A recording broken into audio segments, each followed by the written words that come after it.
Formaji YouTube video k lia oper jo tum ny story lik kdhs k oper tai men strong hook lik k do. Hook jandar. Suspenseful our curiosity si barpor hona chaye k mary vauer engage ho jn our video ko ntk decken the girl who loved books. Lina loved the quiet corners of the old city library. She loved the dusty scent of forgotten pages. She loved the feeling of stories breathing around her. One evening, the air inside the library felt strangely heavy. Shadows stretched across the wooden floor in long uneven shapes. The lamps flickered as if something invisible passed through them.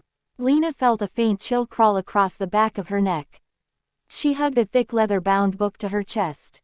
The book felt warm, much warmer than any book should feel. She paused and looked around the silent room. Rows of tall shelves towered above her like ancient guardians. The only sound was the soft rustle of a page turning somewhere behind her. But she had not opened her book. And no one else was in the room. Her heartbeat pulsed in her ears. She stepped forward, her shoes tapping softly on the wooden floor.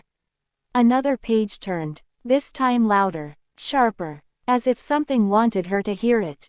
She reached the end of the aisle and peered around the corner. The reading table at the center of the room sat empty. But the book on the table flipped another page by itself. Slowly, deliberately, Lina felt the warm book in her hands pulse like a heartbeat. The lamps flickered again. The shadows shifted. The air thickened with a low humming sound. Lina opened the warm book only a little.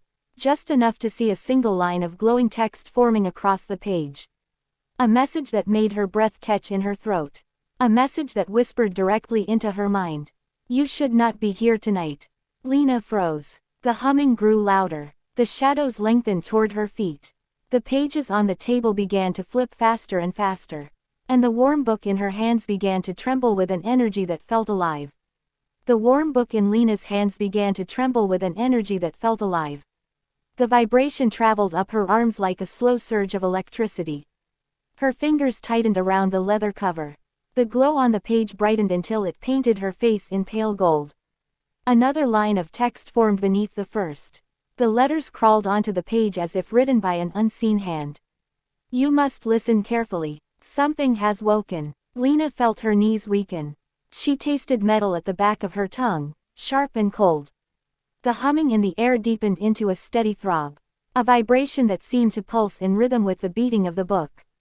She stepped backward, but her heel caught the edge of a rug. The stumble broke her focus for a moment. When she looked again, the shelves around her seemed slightly different. As if some of the books had shifted positions. As if they were watching her. The light in the library dimmed further. The corners of the room dissolved into a dense, velvety darkness. Lina forced herself to breathe slowly. Her breath came out in pale mist, even though the library had never been cold. She lifted her gaze toward the reading table. The book that had been flipping its own pages suddenly stopped. It stopped with such abruptness that the silence struck her like a slap. The stillness felt unnatural, a waiting stillness. Her pulse thudded in her temples. The warm book pulled at her hands as if urging her to open it wider. The pages whispered softly, almost like a voice muffled under cloth. She swallowed hard and slowly spread the book open. Light spilled out in a narrow beam, cutting through the heavy darkness around her. More words formed. The library remembers. You. The sentence sent a ripple of fear across her skin. She felt goosebumps rise along her arms. She almost closed the book, but the next line appeared before she could move. It has waited for this night. A shiver ran down her spine. The shelves seemed to lean forward. The shadows seemed to thicken and gather near the floor. Lina's breath quickened. She heard a faint creaking sound behind her. A slow bending of old wood.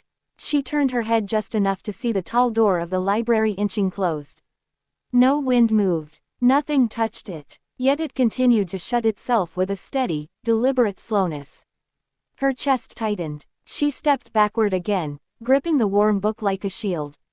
The door clicked shut with a